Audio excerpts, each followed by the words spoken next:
आज का टॉपिक है मेटाबॉलिज्म। मेटाबॉलिज्म का मतलब है चेंज। मीन्स एक मॉलिक्यूल कैसे, कोई भी एक मॉलिक्यूल है वो दूसरे मॉलिक्यूल में चेंज होता है, and that phenomenon is called as metabolism. और जो प्रोडक्ट जो आपका इसमें सबस्ट्रेट जो आपके यूटिलाइज होते हैं उनको मेटाबोलाइट कहते हैं। Basically it is sequential manner. Generally क्या होता है, ये सिक्वेंशियल मैनर है जिसमें क्या होता है, आपका कोई भी आपका इनिशियली ए मॉलिक्यूल है that is converted to B, B is to C and C is to D. और इसमें आपके हर स्टेज पे क्या होता है, एक एंजाइम यूटिलाइज होता है और ये एंजाइम भी स्पेसिफिक होते हैं। अब ध्यान रखने वाली बात है, कभी भी ऐसा नहीं होगा कि उस पाथवे के अंदर ऐसा हो जाए। मीन्स कि initially A is converted to C and C is converted to B and D. अब क्या हो, यहाँ पर एंजाइम भी आपके वेरिएशन आ सकते हैं, तो ये मेटाबॉलिक पाथवे नहीं कहलाएगा। मीन्स कि they are specific in nature. Means कि ये एंजाइम भी आपका स्पेसिफिक रहेगा, मीन्स ये आपका एंजाइम भी स्पेसिफिक रहेंगे और आपके प्रोडक्ट भी सिक्वेंशियल मैनर के अंदर आपके स्पेसिफिक रहेंगे। अब नेक्स्ट चीज़ आती है कि एंजाइम, ये जो मेटाबॉलिक पाथवे आपके लीनियर भी हो सकते हैं। जस्ट फॉर एग्जांपल आपको याद होगा ग्लाइकोलाइसिस, ग्लाइकोलाइसिस या ग्लूकोनियोजेनेसिस या ग्लाइकोजेनोलाइसिस। ये क्या सभी पाथवे कैसे हैं, लीनियर है। मीन्स कि they are started from a particular molecule and into a particular molecule, और बीच में बहुत सारे इंटरमीडिएट्स होंगे उनके, आपके जो बनेंगे वो आपके सीक्वेंशियल मैनर के अंदर आपके ए से एक पर्टिकुलर मॉलिक्यूल से एक आपके सबस्ट्रेट से, आपके कोई भी किसी भी सबस्ट्रेट से आपको किस में कन्वर्ट होंगे, आपके किसी प्रोडक्ट में कन्वर्ट होंगे। तो ये तो पाथवे क्या कहलाएगा, linear. Second is cyclic. Cyclic का एग्जाम्पल आपको याद होगा तो आपका क्रेब साइकिल, जो आपका एसिटिल कोएंजाइम को लेता है और आपके उसको एसिटिल कोएंजाइम के मॉलिक्यूल को किस में कन्वर्ट कर देता है, आपके स्टेप वाइज मैनर के अंदर CO2 में कन्वर्ट कर देता है, प्लस एनर्जी निकल जाती है। Third pathway is your spiral pathway. Means कि जिसमें क्या है, ब्रांचेज हों आपकी, ब्रांचेज का इसका एग्जाम्पल है आपका biosynthesis of fatty acids. Means कि फैटी एसिड्स उसके अंदर आपके क्या रहेंगे, ब्रांचेज रहेंगे, तो ये आपका क्या कहलाएगा, स्पाइरल कहलाएगा। ये आपका क्या कहलाएगा, साइक्लिक कहलाएगा। और ये आपका क्या कहलाएगा, लीनियर कहलाएगा। तो इससे आप ये समझ सकते हैं कि पाथवे जो आपके मेटाबॉलिक पाथवे कितने होते हैं। एक तो स्पाइरल, स्पाइरल का एग्जांपल है biosynthesis of fatty acids. Second is your cyclic, cyclic का एग्जांपल है आपका क्रेब साइकिल।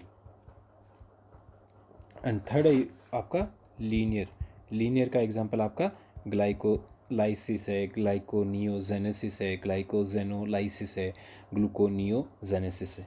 ये आपके बेसिक फंडामेंटल। अब मेटाबॉलिज्म को अपन दो भागों में बांट सकते हैं यहाँ पर। First is your anabolic pathway.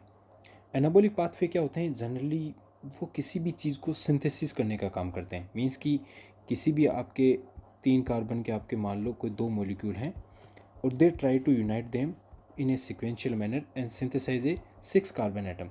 अब कि यहाँ ध्यान देने वाली बात है, इन दोनों मॉलिक्यूल्स को यूनाइट करने के लिए अपन को ATP बाहर से चाहिए होगा। तो generally these pathway, anabolic pathway, these pathway are endergonic in, means कि उनको बाहर से एनर्जी का इनपुट चाहिए होगा। सेकेंड इज जस्ट इसका रिवर्स मान लो आप, सेकेंड इसका रिवर्स मान लो, जिसमें क्या होता है, एक 6 कार्बन का मॉलिक्यूल आपके इलेक्ट्रॉन आपके कोई अलग आपके 2 मॉलिक्यूल में टूटे, ये क्या कहलाता है, आपका कैटाबॉलिक पाथवे कहलाता है। और कैटाबॉलिक पाथवे आर एक्सर्गोनिक, मीन्स कि ये क्या करेंगे, एनर्जी निकालेंगे, मीन्स कि एनर्जी प्रोड्यूस करेंगे। अब सबसे इम्पोर्टेंट चीज़ है कि मेटाबॉलिक पाथवे के कुछ बेसिक फैक्टर्स होते हैं। मीन्स कि अपन ने ऊपर अभी बात किया था कि individual reaction must be specific. जैसे ये आपकी रिएक्शंस है ना, A से B, B से C and these are specific reaction, ये कभी भी चेंज नहीं हो सकता। The intersector reaction that constitute the pathway must be thermodynamically favourable. अब यहाँ थोड़ा सा लोचे वाली बात है। थर्मोडाइनमिकली फेवरेबल मतलब क्या है, आपका ए जो आपका मान लो कोई ए पर्टिकुलर मॉलिक्यूल है, किस में कन्वर्ट हो रहा है, बी में कन्वर्ट हो रहा है, तो ये थर्मोडाइनमिकली फिजिबल होना चाहिए, मीन्स ईजिली हो जाना चाहिए, बट जनरली ऐसा नहीं होता। तो क्या करते हैं, एक आपका इसके साथ में एक आपका रिएक्शन होता है X:Y। आपके इस जो आपका A to B कन्वर्जन के अंदर आपको क्या चाहिए होगा, एनर्जी, आपका एनर्जी की रिक्वायरमेंट होगा।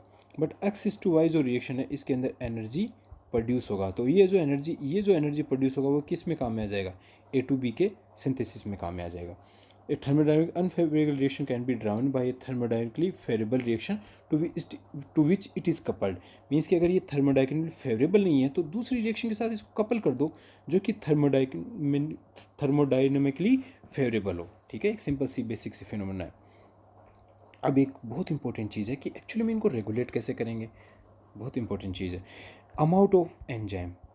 एंजाइम की जो आपका अमाउंट होगा उससे इसको रेगुलेट कर सकते हैं. देयर कैटालिटिक एक्टिविटी जो कि रिवर्सिबली एलोस्ट्रिक कंट्रोल से या रिवर्सिबल कोवेलेंट मॉडिफिकेशन, ये अपन पहले ही पढ़ चुके हैं कि एलोस्ट्रिक मॉडिफिकेशन क्या होता है. Generally reversible non covalent modifications होते हैं जो कि किसी एक एंजाइम के आपका कोई एक ये एक्टिव साइट है और आपका इसके अलावा एक्टिव साइट के अलावा आपका कोई एलोस्ट्रिक साइट है, इसको रिवर्सिबली यहाँ नॉन कोवेलेंट इंट्रैक्शन के तहत इसको अपन रेगुलेट कर सकते हैं.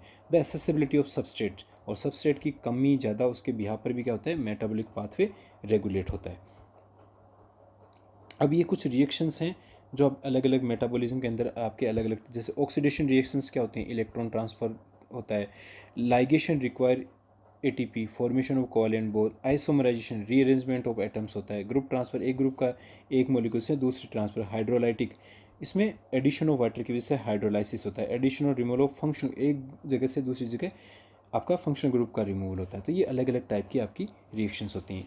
आपका किस मेटाबॉलिज्म से रिलेटेड कोई भी आपका क्वेश्चन हो, कोई भी क्वेरी हो तो आप ज़रूर बताइएगा. आप कमेंट सेक्शन में लिख के पूछ सकते हैं. Thank you.